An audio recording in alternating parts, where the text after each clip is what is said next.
देखो जो next topic हमारा है वो सुपर चालकता है, यानी कि सुपर कंडक्टिविटी है। ये आगे चल के फिजिक्स की एक अलग ब्रांच बन जाती है, लेकिन इंट्रोडक्शन के लिए ये तुम्हारे डिप्लोमा स्टैंडर्ड पे लाया गया है और मुझे लगता है शायद 12th क्लास में ही नहीं होता होगा। तो यहाँ पर जो है वो सुपर चालकता क्या होती है उसके बारे में स्टडी करना है और दिमाग को में कंसेप्ट अच्छी तरह से आ जाए। तो इसके लिए डेफिनेशन वगैरह तो बात की बातें हैं जो पेपर में लिखना है, लेकिन वो हमें याद हो जाए अच्छे से, तो इसके लिए थोड़ा सा इसका इंट्रोडक्शन देखना ज़रूरी है। ठीक है। जब हमने पिछले टॉपिक में पढ़ा था कि प्रतिरोध किन बातों पर निर्भर करता है, तो प्रतिरोध जो है उसमें आया था कोई चालक पदार्थ है तो उसका प्रतिरोध जो है वो टेम्परेचर पर निर्भर करता है। यानी कि अगर हम टेम्परेचर बढ़ाते जाएं तो प्रतिरोध बढ़ता जाएगा। अब लोगों ने इसका उल्टा सोचा, टेम्परेचर अगर हम कम करते जाएं तो उस केस में रेजिस्टेंस कम भी होते जाना चाहिए। समझ रहे हो बात को? आज से करीब 150-200 साल पहले ये लोग सोच रहे हैं कि ऐसा भी होना चाहिए। ठीक, तो उन्होंने क्या किया, ठंडा करना शुरू किया। तो जब टेम्परेचर और प्रतिरोध के बीच में ग्राफ खींचा तो वो ग्राफ उनका इस तरह से आया। ठीक है, मतलब अगर टेम्परेचर बढ़ा लो तो ये बढ़ जा रहा है, ऊपर हो जा रहा है ग्राफ, और टेम्परेचर कम कर लो तो ये नीचे भी आ रहा है। लेकिन टेम्परेचर कम कहाँ तक कर लेंगे हम, कुछ लिमिट भी तो होगी। आज से 100-150 साल पहले कैसे ठंडा करते होंगे लोग, तो वो अलग अलग तरीके थे, उनमें मैं नहीं जा रहा। लेकिन धीरे धीरे करके ये फिजिक्स की अलग एक ब्रांच बनती है जा करके कि कूलिंग कैसे प्रोड्यूस करी जाए, थर्मोडायनेमिक्स के अंदर बनता है ये। तो पुराने ज़माने में देखा होगा, आज भी जैसे आइसक्रीम जमाने वाले क्या होते हैं, बर्फ़ में नमक मिला लेते हैं, है ना। अब बर्फ़ कैसे जमती होगी, तो तुम्हें घर पे आइसक्रीम जमानी तब भी यही है, बर्फ़ में नमक मिला लो तो टेम्परेचर जो है 0 से भी माइनस में चला जाता है, तब जा करके आइसक्रीम जम पाती है। तो ऐसे ही कई तरीके और भी खोजे गए और पूरी एक अलग फिजिक्स इसके लिए बनाई गई। तो बहरहाल जितना ठंडा कर पाते थे उन्होंने उतना ठंडा करने की कोशिश करी, और अब ये उम्मीद करी गई, ये सोचा गया कि क्या ऐसा हो सकता है कि हम टेम्परेचर कम करते जाएं तो प्रतिरोध भी कम होता जाए, और शायद जब टेम्परेचर बिल्कुल कम होकर के 0 केल्विन पे पहुंच जाए, ये टेम्परेचर 0 केल्विन पे पहुंच जाए तो ये ग्राफ भी हमारा जो है वो कम होते होते शायद उस दिन 0 ओम रेजिस्टेंस बन जाए। लेकिन फिजिक्स की ही एक ब्रांच होती है काइनेटिक थ्योरी ऑफ गैसेस, गैसों का अणुगति सिद्धांत, और वहां पे बताया जाता है कि एब्सोल्यूट 0 टेम्परेचर जो है वो संभव नहीं है। ये भी तुम्हें फिजिक्स की एक अलग ब्रांच में बताया गया है, 12th जो करके आए हैं वो इस बात को जानते होंगे। तो इसका मतलब जब एब्सोल्यूट 0 ये पॉसिबल नहीं है तो इसका मतलब रेजिस्टेंस 0 होना भी पॉसिबल नहीं है, ये उस टाइम के लोग सोचते थे। लेकिन उस समय यही था कि बस ठंडा करने के लिए, कम टेम्परेचर पहुंचने के लिए जो है वो साधन नहीं थे हमारे पास। तो इसलिए जब चीज़ वहाँ तक पहुँच ही नहीं जा सकती तो क्या अंदाजे लगाए जा सकते हैं, तो अंदाजे ये थे कि इस तरह से भैया कभी नहीं हो सकता कि रेजिस्टेंस 0 हो जाए, है ना। रेजिस्टेंस कम हो सकता है, कॉपर एल्यूमिनियम से कम रेजिस्टेंस कॉपर का होता है, कॉपर से कम रेजिस्टिविटी उसकी होती है सिल्वर की होती है, सिल्वर बेस्ट कंडक्टर है, सबसे कम प्रतिरोध होता है, सिल्वर को भी ठंडा कर लो कम से कम होता चला जाएगा, लेकिन 0 रेजिस्टेंस कभी पॉसिबल नहीं है क्योंकि 0 केल्विन जो है वो प्राप्त नहीं किया जा सकता। समझ रहे हो बात को, क्योंकि ज़्यादा ठंडा किया नहीं जा सकता। तो एक साइंटिस्ट थे जे कैमरलिन ओन्स, ठीक है ना। ये क्या कर रहे थे कि कुछ गैसेस जैसे ठंडा करते करते, पहले ये एयर लिक्विफाई होती है, तुमने देखा होगा ग्लास में पानी भर दो ठंडा फ्रिज का तो बाहर उसके पानी की बूंदें जम जाती है, तो वो पानी कहाँ से आया, वो एयर में जो मॉइस्चर भरा है वही लिक्विफाई हो जाता है। तो हम सिंपल से तरीके से एयर को लिक्विफाई कर सकते हैं, और ऐसे करके करके ऑक्सीजन, हाइड्रोजन, नाइट्रोजन, है ना, इस तरह से करते करते जो है वो लास्ट में जाकर के करीब -268-69 इस टेम्परेचर के आसपास ही पहुंचे, और यहाँ पर आकर के इन्होंने हीलियम को लिक्विफाई किया। हीलियम गैस जो है वो बिल्कुल लिक्विफाई नहीं हो पा रही थी, हाइड्रोजन, ऑक्सीजन, नाइट्रोजन हो गई लिक्विफाई, लेकिन ये गैस जो है हीलियम नहीं लिक्विफाई हो रही थी, और इसको उन्होंने -268, सोच लो कहाँ पे पहुंच गए हो, -273.15 केल्विन, ये जो है तुम्हारा एब्सोल्यूट 0 होता है, और -273 -268 लगभग 3-4-5 डिग्री के आसपास हो तुम परम शून्य से। ये सब काम कैमरलिन ओन्स ने किया। तो जब इतना ठंडा करके उन्होंने हीलियम लिक्विफाई कर ली 1908 में, तब इनका दिमाग ये सोच गया कि ये वाला काम जो छूटा हुआ है, कि उन्होंने सर्च किया होगा कि ठंडा होकर के क्या क्या किया जा सकता है, कौन कौन से एक्सपेरिमेंट है फिजिक्स के जो छूटे पड़े हैं, तो पता लगा कि भैया ये ठंडा नहीं कर पाते थे पहले, इसलिए उन्होंने कह दिया था कि प्रतिरोध जो है वो जब टेम्परेचर जीरो नहीं हो सकता तो प्रतिरोध भी जीरो नहीं हो सकता। तो इन्होंने इसी काम को शुरू किया, ठीक है ना। डिफरेंट डिफरेंट मटेरियल्स ट्राई किए, उनको सबको इतना तो ठंडा कर ही सकते थे ये, ठीक है ना। तो हर एक को ठंडा करके करके करके करके देखा इन्होंने फिर एक्सपेरिमेंट किया मरकरी के साथ, ठीक है ना। मरकरी प्योर फॉर्म में नहीं मिला, फिर उसको प्योर फॉर्म में लिया इन्होंने, और फिर इन्होंने एक खोज हुई इनके हाथों 1911 में। 1911 में खोज क्या हुई इनके हाथों, इन्होंने मरकरी पे एक्सपेरिमेंट करके देखा कि मरकरी को जो पीछे ला रहे थे उसका ग्राफ ला रहे थे तो 0 केल्विन तो पहुंचने की दूर की बात है, लगभग 4.2 केल्विन पे वो ग्राफ एकदम से नीचे जंप मार गया। ये घटना केवल देखी करके तभी पता लगी, समझ रहे बात। एक बात तो होता है कि आज स्कूल जाए पढ़ाई होगी कि ना होगी, है ना, लेकिन आ गए स्कूल तो तभी पता लगेगा ना पढ़ाई होगी कि नहीं होगी। कभी तुम सोच के आते होगे कुछ किया जैसा हो जाएगा, लेकिन वो आकर के टीचर कहते तो नहीं आज ये क्या कराएंगे। तो इस तरह से ये तो वही चीज़ पता लगेगी जब उसका प्रैक्टिकल होने लगेगा। शुरू से पहले इसलिए सोचना जो है उसके बारे में ज़्यादातर बेकार निकल जाता है। तो वही यहाँ पर हुआ कि जब 4.2 केल्विन पे पहुँचे तो एकदम से रेजिस्टेंस जो है वो 0 हो गया। तो अब जो काम यहाँ पे कह रहे थे 0 केल्विन पे पहुँच नहीं सकते, वो तो ठीक है, लेकिन बिना 0 केल्विन पहुँचे रेजिस्टेंस तो 0 हो गया ना। तो ये बहुत बड़ा अचीवमेंट था कि हमने एक ऐसा मटेरियल ढूंढ लिया, एक ऐसा कंडक्टर ढूंढ लिया जिसकी चालकता वो जिसके जो प्रतिरोध है वो शून्य है। हमने तुम्हें पिछले टॉपिक्स में बताया है चालकता G से रिप्रेजेंट करते हैं, ये होती है 1/r, ठीक है ना। तो R की वैल्यू अगर हम 0 डाल दें वहाँ पे तो उस केस में G इनफाइनाइट, यानी कि चालकता जो है वो अनंत हो जाती है। अब जैसे तुमने फिल्में देखी होंगी, सुपरमैन की फिल्म देखी होगी, मैन और सुपरमैन में क्या फर्क है? आदमी जो कि सिंपल चल फिर ले, सुपरमैन उड़ ले, वही काम एक्सट्रीम में कर दे वो सुपरमैन। ऐसे ही कंडक्टर नॉर्मल क्या है, जो करंट आसानी से फ्लो कराते, कुछ कम प्रतिरोध हो उसमें, लेकिन सुपर कंडक्टर क्या है, बिल्कुल करंट बह रही है, कोई प्रतिरोध ही नहीं है। समझ रहे हो बात को, बिना किसी प्रतिरोध के करंट बहता रहे, तो ऐसी चीज हमारी सुपर कंडक्टर होगी जाकर के, समझ रहे हो। तो अब यहाँ से डेफिनेशन तैयार होती है हमारी। डेफिनेशन क्या है, यदि किसी विशेष चालक का तापमान लगातार घटाया जाए तो एक निश्चित तापमान पर चालक का प्रतिरोध शून्य हो जाता है, तब इस चालक को सुपर चालक कहते हैं, और उसकी इस प्रॉपर्टी को हम, उसके इस गुण को सुपर चालक कहते हैं। सुपर चालकता है तब यही चार लाइन लिखनी है, सुपर चालक क्या होता है तब यही लाइन लिखनी है। खोज इसकी स्कैमरलिंग-ओन्स ने 1911 में की थी, 3 साल बाद, 3 साल टाइम दिया इन्होंने। 1908 में हीलियम को लिक्विफाई किया और फिर उसके बाद उन्होंने ये काम किया, नोबेल प्राइज भी मिला है। एग्जाम्पल क्या है, जो स्कैमरलिंग-ओन्स ने प्रैक्टिकल करके देखा था वही इसका एग्जाम्पल बनाया जाएगा कि पारे की प्रतिरोधकता ताप घटाने पर कम होती जाती है तथा 4.2 केल्विन यानी -268.8 डिग्री सेंटीग्रेड पर ताप पर अचानक शून्य हो जाती है, ठीक है ना। तो यानी कि ग्राफ में हम ऐसे बता देंगे कि ये इस तरह से आ रहा है और 4.2 केल्विन पे एकदम से जो है वो ये 0 हो जाता है।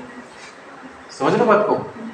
ये जो ताप होता है, जिस ताप पर ये सुपर हमारा चालक जो है सुपर चालक बन जाता है, इसे कहा जाता है क्रांतिक ताप, ठीक है ना, या सुपर चालक बिंदु। इसकी परिभाषा भी कभी कभी पूछ लेते हैं। देखो इसमें यहाँ पे अगला टॉपिक इसके अंदर आता है, क्रांतिक ताप क्या होता है। तो वही ताप जो ग्राफ हमारा चल रहा था और फिर सीधे 4.2 पे गिर गया था ना नीचे, वही टेम्परेचर क्रिटिकल टेम्परेचर होता है। मतलब क्रांतिक का वर्ड का मतलब होता है ना आर या पार, मतलब इस पार कुछ और उस पार कुछ और। जैसे मरीज बीमार है, डॉक्टर ने कह दिया क्रिटिकल सिचुएशन बनी हुई है, तो क्रिटिकल सिचुएशन बनी होने का मतलब है किसी भी टाइम या तो ये मर सकता है या जी सकता है, ठीक है ना। फिर कहते थे खतरे से बाहर है, इसका मतलब मरेगा नहीं है। तो सेम ऐसे देखो, जिस ताप पर साधारण चालक एक सुपर चालक में परिवर्तित हो जाता है, ठीक है ना, उस टेम्परेचर को क्रांतिक ताप कहते हैं। जैसे पारे का क्रांतिक ताप 4.2 केल्विन है, इसे सुपर चालक बिंदु भी कहते हैं। सुपर कंडक्टिंग पॉइंट मतलब जिसके नीचे अगर करें, जिससे कम टेम्परेचर करें तो सुपर कंडक्टर रहेगा, और जिसके ऊपर करें, ऊपर रखेंगे तो नॉर्मल कंडक्टर रहेगा। ये जो डेफिनेशन जैसी हैं सेम एज इट इज अगर एग्जाम में लिख दी तो 5 में से 4.5 नंबर से कम नहीं मिलेंगे तुम्हें। समझ रहे हो बात को, क्योंकि ऐसी कॉपी बहुत कम मिलती हैं कि जिसमें बच्चे ने सब कुछ सही लिखा हो। तो इस वजह से अगर तुमने लिख दिया तो बिल्कुल अलग झलक जाएगी तुम्हारी कॉपी। उसके बाद सुपर चालकता का कारण क्या है, तो क्यों ऐसा होता है कि रेजिस्टेंस जो है वो बिल्कुल खत्म हो जाता है? तो वजह ये है कि अत्यंत निम्न ताप पर धनात्मक आयनों के कंपन अत्यंत कम हो जाते हैं। पर प्रतिरोध कैसे जनरेट होता है, रेजिस्टेंस कैसे जनरेट होता है कि इलेक्ट्रॉन चल रहा है, पॉजिटिव आयन वाइब्रेट कर रहा है, उससे टक्कर हो गई। अब पॉजिटिव आयन के वाइब्रेशन कम हो जाएंगे कम ताप पर, तो कम वाइब्रेशन होने से मतलब ये हो गया कि ऐसी समझ लो सड़क एक ऐसी हो गई है जिसमें कि गाड़ियाँ खड़ी हैं इधर पर। तुम्हें पता है गाड़ियाँ खड़ी हैं, चल नहीं रही हैं, क्योंकि चलेगी तो फिर पता लगा इधर न चली जाए उधर न चली जाए। जब खड़ी है बिल्कुल तो फिर उस केस में जैसे नहीं होता है कभी, जैसे कोई किसी ने मिट्टी का ढेर डाल दिया सड़क पे, तो अपने आप ही जो है बाइक या स्कूटी जो भी है वो सीधे मुड़ के ऐसे चली जाती है, क्योंकि हमें पता है वो हमें डिस्टर्ब नहीं करेगा। लेकिन अगर मान लीजिए सपोज करो कोई छोटा बच्चा बगल में साइकिल चला रहा है, कुछ चला रहा है, तो हमें डर लगा रहता है कि कहीं ये एकदम से हैंडल इधर मोड़ दिया बढ़ जाएगा हमसे। तो कहने का मतलब है वही पॉजिटिव आइंस के वाइब्रेशन जो है वो अत्यंत कम हो जाते हैं, तो उससे जो इलेक्ट्रॉनों की टक्करें होना है वो खत्म हो जाती है, और टक्करें जब नहीं होंगी तो वही प्रतिरोध होता है, तो इसका मतलब प्रतिरोध भी जो है वो खत्म हो जाता है। ठीक है ना। अब देखो हम आते हैं सुपर चालकता के प्रभाव, क्या इफेक्ट पड़ते हैं। दो इफेक्ट हम पढ़ेंगे, पहला वाला इतना ज़्यादा इंपॉर्टेंट नहीं है, लेकिन दूसरा वाला इतना ज़्यादा इंपॉर्टेंट है कि 2 नंबर में अलग से आता है। समझ लो बात। तो पहला है सुपर चालक धारा, यानी कि सुपर कंडक्टिंग करंट। एक बार जब सुपर कंडक्टिविटी की मतलब ढूंढ लिया गया था, उसके बाद की बात है, तो एक एक्सपेरिमेंट साइंटिस्ट लोगों के मन में आया कि जब इसका प्रतिरोध 0 हो जाता है तो इस बात को प्रैक्टिकली टेस्ट किया जाए। तो इन्होंने क्या किया कि एक रिंग ली, वायर की एक रिंग ली, उसको सेल से पहले करंट ली, ठीक है ना, और करंट जब इसमें स्टैब्लिश हो गई तो उसके बाद उन्होंने इसका टेम्परेचर घटा करके और इसको क्या कर दिया, सुपर चालक कर दिया, और सुपर चालक करने के बाद सेल हटा लिया यहाँ से। समझ लो बात को, करंट स्टैब्लिश कर दी, सुपर कंडक्टर बना दिया, और अब ये धारा इसमें चल रही है। जब इसका प्रतिरोध ही खत्म हो गया है पूरी तरह से, ठीक है ना, तो फिर यानी कि धारा को खत्म कौन करेगा, कोई नहीं। समझ रहे हो बात को। तो इसलिए ये धारा इसमें बहती रहनी चाहिए, तो ये बहती रही सालों साल बहती रही, महीनों बीत गए, वो धारा कमी ना हो, ठीक है ना। और इसको ठंडा करने के लिए क्या होता है, तो लिक्विड नाइट्रोजन की सप्लाई की जाती थी वहाँ पे। तो टाइम बताते हैं कि कुछ साल तक ऐसा होता रहा और इसमें जो है वो धारा बहती रही। फिर उसके बाद एक बार क्या हुआ कि जो जिस इंस्टीट्यूट में प्रैक्टिकल हो रहा था वहाँ पे जो है वो लिक्विड नाइट्रोजन का टैंकर जो आना था उसको आने में कुछ देर हो गई, और इस वजह से क्या हुआ, जो इसको ठंडा करके रखे हुए थे सुपर चालक बनाने के लिए, तो वो मतलब कंटिन्यूटी ब्रेक हो गई, ये गर्म हो गया। जैसे ही ये गर्म होकर नॉर्मल टेम्परेचर पे आया, इसके अंदर रेजिस्टेंस बन गया, और रेजिस्टेंस बनने की वजह से वो जो धारा थी वो गायब हो गई। दोबारा ये फिर एक्सपेरिमेंट नहीं किया गया, क्योंकि ये एक्सपेरिमेंट करना मतलब पैसे की बर्बादी है इसमें।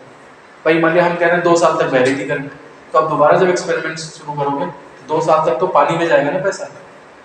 भाई तुम कितना क्या कर लोगे, 2 साल तक पहले बिताओगे, फिर कहोगे हाँ 2 साल 1 दिन, 2 साल 2 दिन, 2 साल 3 दिन, तब बाद में बढ़ेगा एक्सपेरिमेंट। तो इसलिए इस एक्सपेरिमेंट को फिर दोबारा नहीं किया गया। तो सुपर कंडक्टिंग धारा वो धारा है कि अगर किसी सुपर चालक में कोई धारा किसी तरह से बना करके छोड़ दी जाए तो वो अनिश्चित काल के लिए उसमें बहती रहती है, इसी को हम सुपर चालक धारा कहते हैं। तुम्हें अगर लिखनी है इसकी लैंग्वेज, तो मैंने अभी जो लाइन बोली है इसी को फिर से लिख लिया। समझ रहे हो बात को। अगर समझ में आता है कुछ तो उसे अपने शब्दों में लिख सकते हो तुरंत।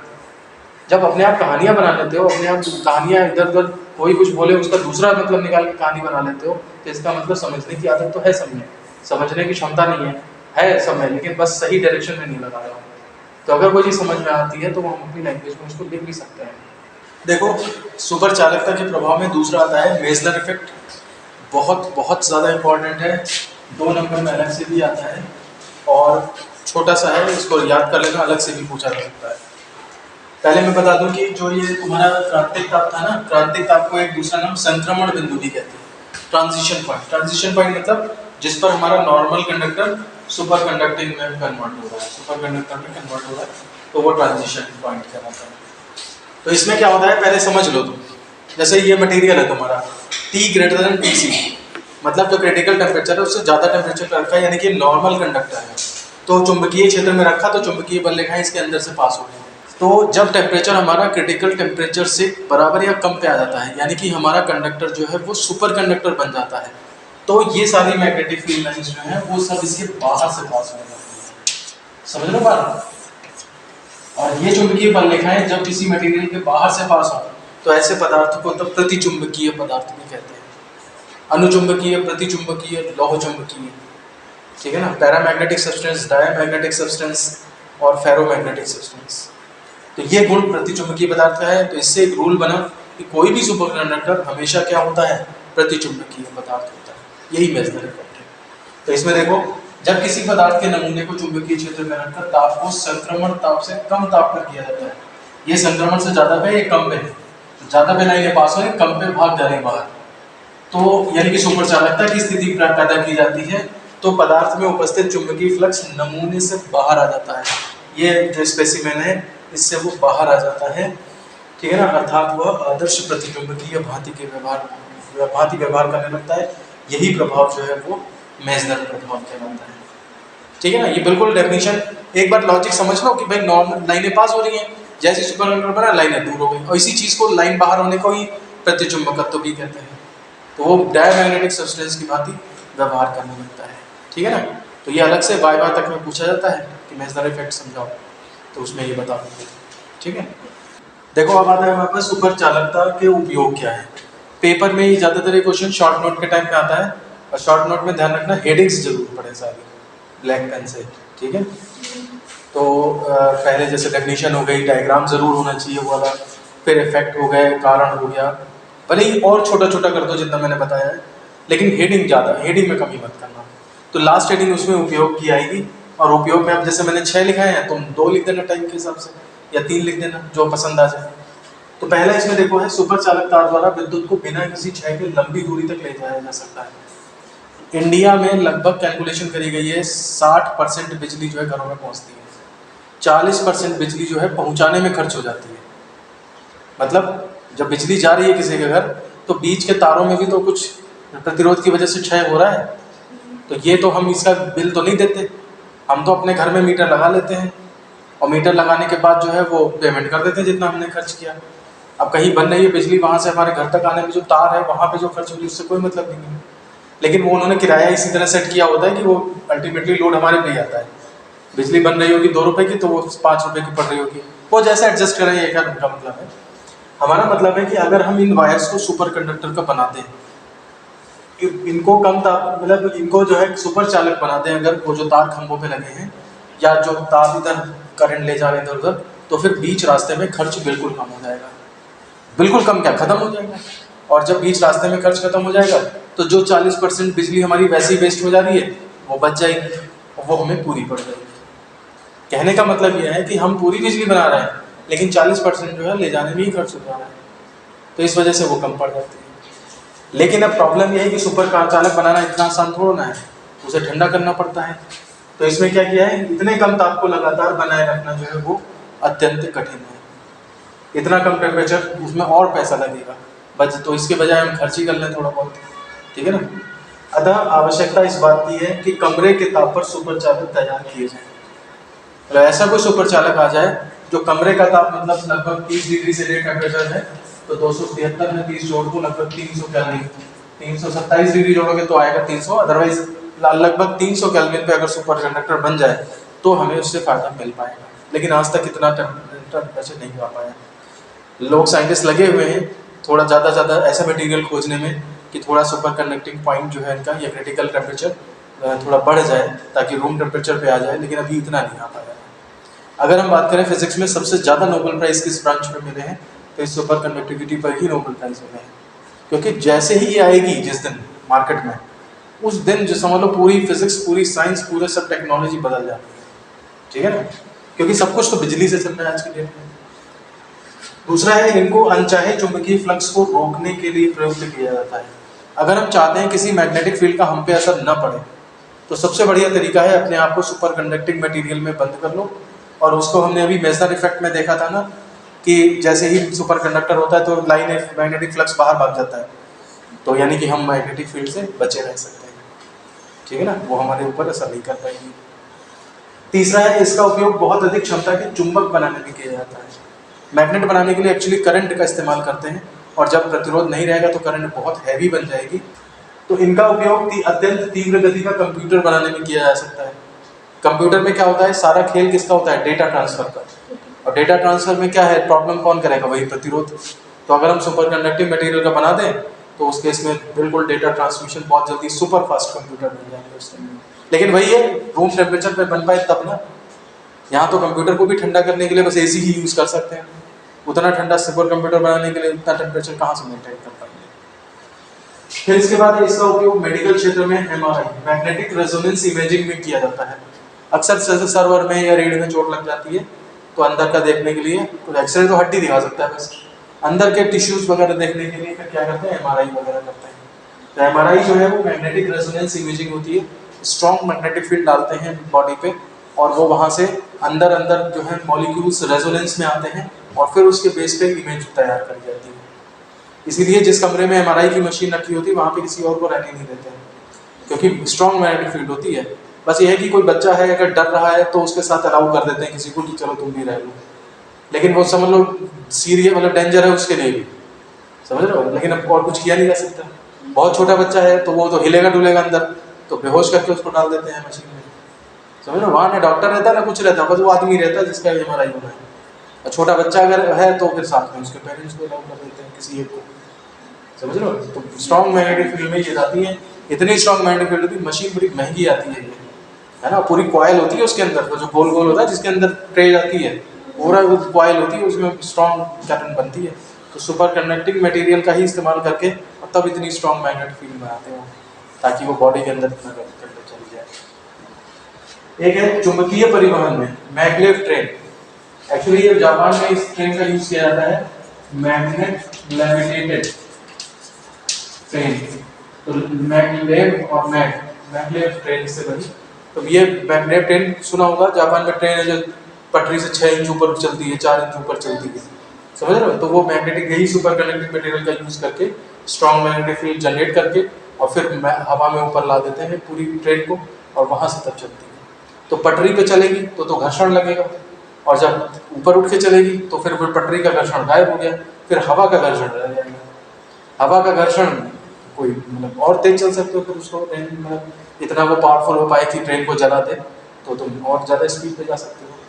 हवा का घर्षण किसे जलाता है, जब रॉकेट वगैरह आ रहे होते हैं नीचे, अगर कोई फ्री फॉल करने लगे तो हवा के उसमें जल जाते हैं। या तुम्हारे उल्कापिंड वगैरह आते हैं तो सुना होगा तुमने, वो पृथ्वी के एटमॉस्फेयर में आते ही कुछ जल जाते हैं, है ना। तो उतनी तेज स्पीड पे रहते हैं तब जाके हवा में चलेंगे, नॉर्मल स्पीड पे कोई ज़्यादा ऐसा नहीं। तो बहुत तेज स्पीड पे चल सकती है ट्रेन। तो ये सुपर कंडक्टिविटी के ऊपर पूरा शॉर्ट नोट था, A to Z इसमें कवर कर दिया है, समझ लो। सेम यही अगर लिखाओगे पेपर में 4.5 नंबर से कम नहीं मिलेंगे 5। और इसमें से 1-1 नंबर के डेफिनेशंस वगैरह ये तो अलग से पूछी ही जा सकती है। हो सकता है 2 नंबर में केवल सुपर कंडक्टिविटी के यूजेस ही पूछ लो तुमसे, ठीक है ना। तो इस तरह से टॉपिक कंप्लीट होता है हमारा।